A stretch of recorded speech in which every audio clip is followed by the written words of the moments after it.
నమస్తే ఓరుగల్ 9 న్యూస్ కి స్వాగతం.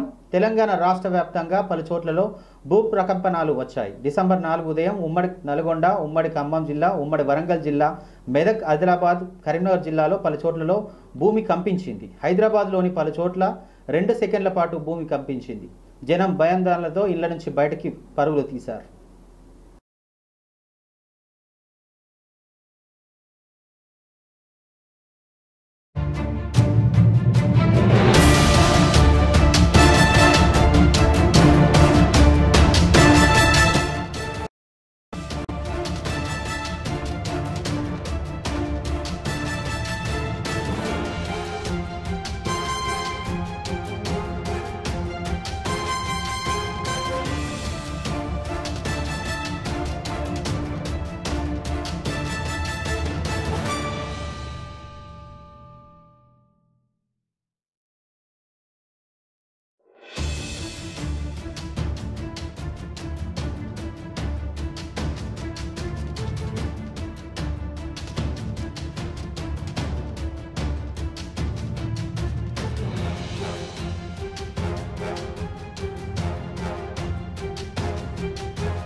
బిల్డింగ్లు, లేఅవుట్లకు అనుమతులు ఇచ్చేందుకు మున్సిపల్ శాఖ బిల్ నౌ అనే కొత్త అపార్ట్మెంట్ కమర్షియల్ కాంప్లెక్స్ను బయట లోపల ప్లాన్ చూడడంతో పాటు వాటి కొలతలను లెక్కపెట్టే విధంగా 3D విజువలైజేషన్ పరికరాన్ని మంత్రి లాంచ్ చేసి స్వయంగా పరిశీలించారు. మున్సిపల్ శాఖ principal secretary Dana Kishore, HMDA commissioner Sarfaraz Ahmed, metro rail MD NVS Reddy, town planning director Devender Reddy పాల్గొన్నారు.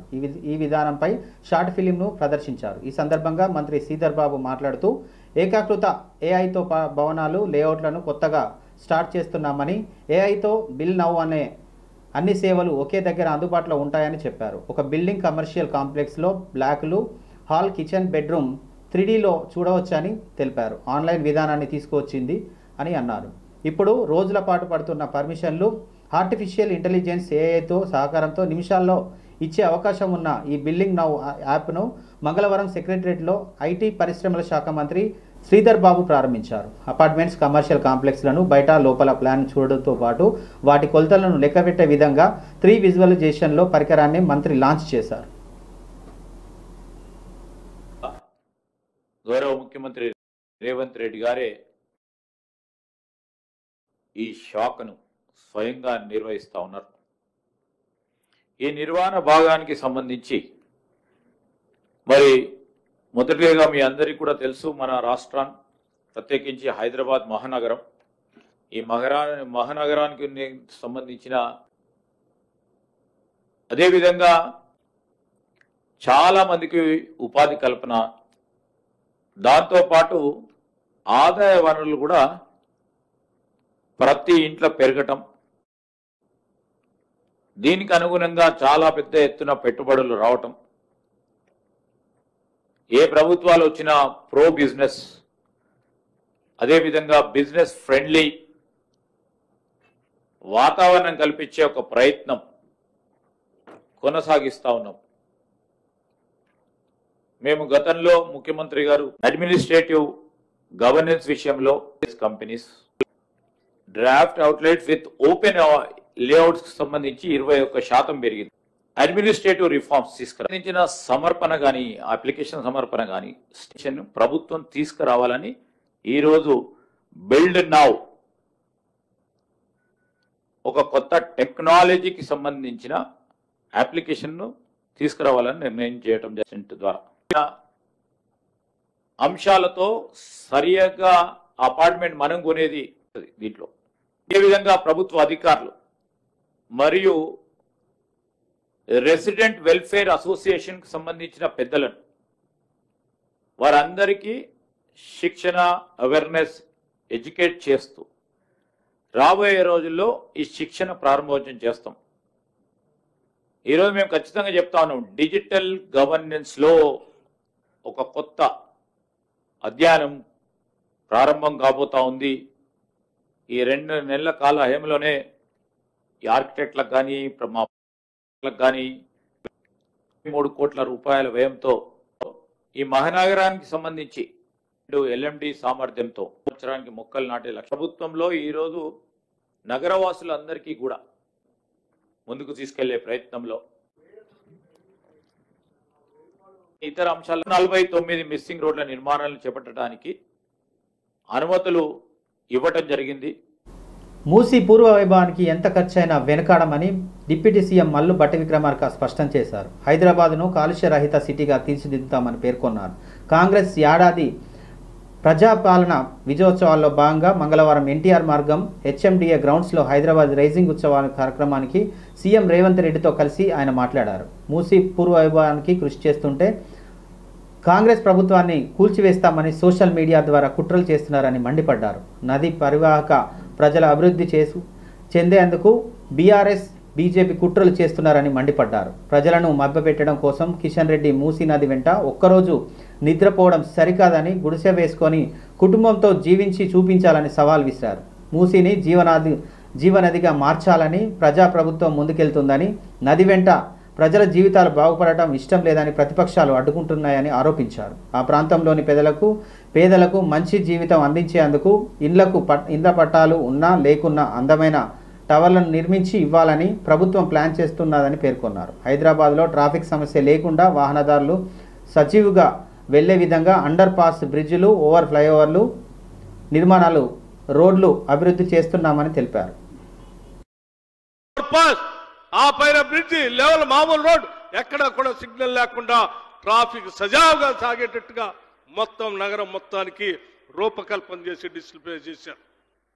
నేను అడుగుతా ఉన్నాను, నగరంలో ట్రాఫిక్ అనేది పెద్ద సమస్యగా మారింది.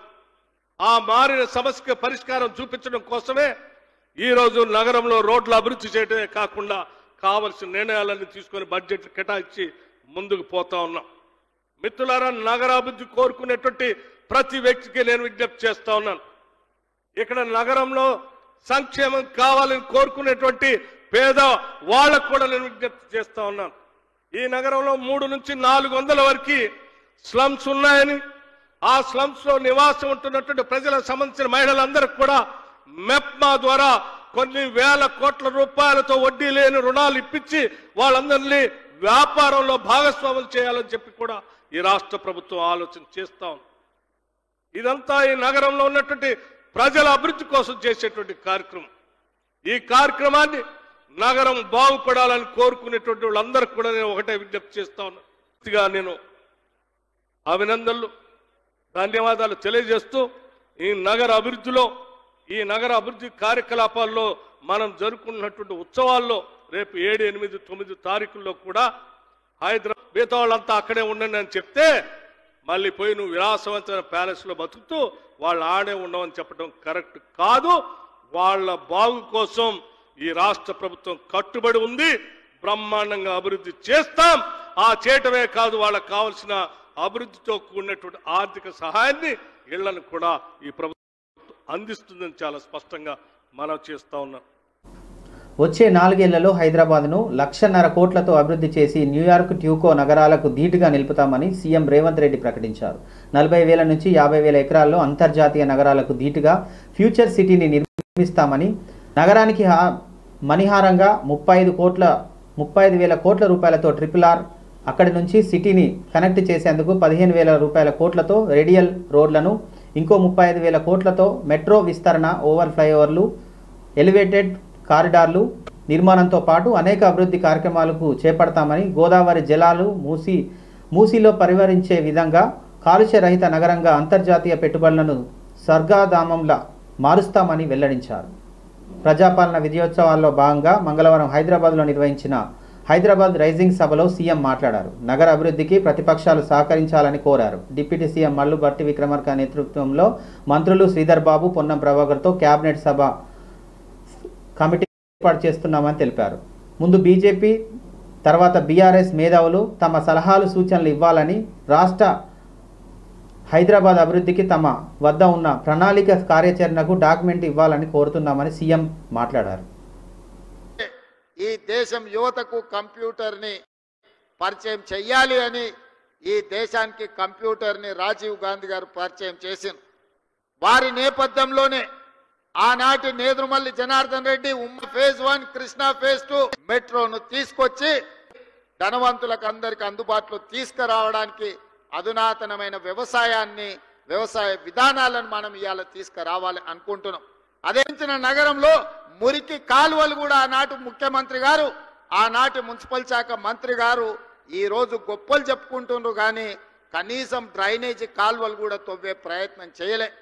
ఇవాళ ట్యాంక్ బండ్ మీదనో లేకపోతే శిల్పారామం దగ్గర వారు సెల్ఫీలు దిగుతున్నారు. వారు సెల్ఫీలు దిగి సెల్ఫ్ డబ్బా కొట్టుకునే శిల్పారామం కూడా ఆనాడు కాంగ్రెస్ పార్టీని అభివృద్ధి చేసింది వారు మర్చిపోయినట్టున్నారు. వారు అప్పుడప్పుడు ట్విట్టర్లో పెట్టి హైటెక్ సిటీ ఆనాడు మనం చేసిందే ఆ నగరాలు చేరుకున్నాయి. నేను చెప్పదలుచుకున్నా, ఏప్రిల్ 1, 2023 నుంచి నవంబర్ 30, 2023 వరకు 6 నెలల్లో అభివృద్ధి. అదేవిధంగా మన ప్రభుత్వం వచ్చినాక ఏప్రిల్ 1, 2024 నుండి నవంబర్ 30 తారీఖు వరకు పోల్చినప్పుడు హైదరాబాద్ నగర రియల్ ఎస్టేట్ దాదాపుగా 29% అభివృద్ధి చెందింది. ఇది మా నిబద్ధతకు మేమిచ్చిన అనుమతులకు హైదరాబాద్ నగరానికి రియల్ ఎస్టేట్ ఆదాయం పెరిగింది, తగ్గలేదు. ఎక్కడైనా చెరువులు ఆక్రమించుకున్నోళ్ళు, నాలాలు ఆక్రమించుకున్నోళ్ళు, ఈరోజు కుంటలను ఆక్రమించుకున్నోళ్ళ పాలిట హైడ్రా అనేది వాళ్ళ నిద్రలో కూడా కలలో కూడా వాళ్ళు ఉలిక్కిపడి లేచే విధంగా పనిచేస్తుంది. హైడ్రా మీ ఆస్తుల దగ్గరికి రాలే, మీ అనుమతులున్న నిర్మాణాలు కూలగొట్టలే, అక్రమంగా చెరువుల్లో అదేవిధంగా కుంటలలో అదేవిధంగా నాలాలు ఆక్రమించుకొని హైదరాబాదు నగరాన్ని అభివృద్ధిని అడ్డుకొని దెబ్బతీసి ఈరోజు ఆ నీళ్లు రోడ్ల మీదకి వస్తుంటే వాటి ఆక్రమణలు తొలగించడానికి మాత్రమే హైడ్రా పనిచేస్తుంది. గారు హైదరాబాదు నగరానికి ఎందుకు మెట్రో ఇవ్వడు? ఈడ బీజేపీకి ఓట్లు ఇయ్యలేదా? మిమ్మల్ని గెలిపించలేదు, ఎందుకు అడ్డం పండుకుంటారని నేను అడుగుతున్నా. ఈ కాలుష్యాన్ని తొలగించాల్సిన అవసరం లేదా? హైదరాబాదు నగరంలో ఫ్లైఓవర్లు కట్టాలి. అది అందుకే ఈరోజు ఈ వేదిక మీద నుంచి మీరు మీ ప్రతిపాదనలు పంపండి. నేను మా ఉప ముఖ్యమంత్రి బట్టి విక్రమార్క గారికి, శ్రీధర్ బాబు గారికి, పొన్నం గారికి, ఎందుకంటే ఒక ఆయన హైదరాబాద్ ఇన్ఛార్జ్ మినిస్టర్, రెండోగారు రంగారెడ్డి జిల్లా ఇన్ఛార్జ్ మినిస్టర్, మూడోగారు ఆర్థిక మంత్రి. ఈ ముగ్గురితోని నేను ఒక మంత్రివర్గ ఉపసంఘం వేస్తున్న ఈ వేదిక మీద నుంచి మీడియా మిత్రులారా రాసుకోండి. అఖిలపక్ష సమావేశాన్ని మా ఉప ముఖ్యమంత్రి గారి నేతృత్వంలో అఖిలపక్ష సమావేశాన్ని ఏర్పాటు చేస్తాం. బీఆర్ఎస్ వాళ్ళు వాళ్ళ పాలసీ డాక్యుమెంట్ తీసుకొచ్చి చర్చించండి.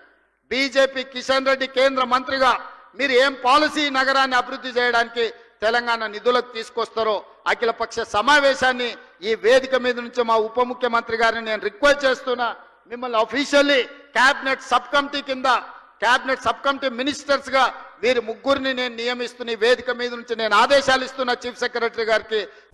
ములుగు జిల్లా మేడారం కేంద్రంగా భూకంపం నమోదవడంతో ఏజెన్సీ ప్రజలు భయాందోళనకు గురవుతున్నారు. ములుగు జిల్లాలోని వరుసగా ప్రకృతి వైపరీత్యాలు బయటికి వస్తున్నాయి. ఇటీవలే ములుగు జిల్లాలో ఈదురుగాలుల బీభత్సం సృష్టించాయి. దాదాపుగా 50,000కు పైగా చెట్లు నేలకొరిగాయి. ములుగు జిల్లా మేడారం కేంద్రంగా భూకంపం ఉందని శాస్త్రవేత్తలు అంచనా వేశారు. తెలంగాణలో 20 ఏళ్లలో తొలిసారిగా భారీ ప్రకంపనాలు వచ్చాయని శాస్త్రవేత్తలు తెలిపారు. ఈ క్రమంలోనే పవిత్ర ఆధ్యాత్మిక కేంద్రం మేడారంలోని సమ్మక్క సారలమ్మ గద్దె వద్ద సైతం భూమి కంపించింది. ఇందుకు సంబంధించిన దృశ్యాలు అక్కడి సీసీ కెమెరాలలో రికార్డ్ అయ్యాయి.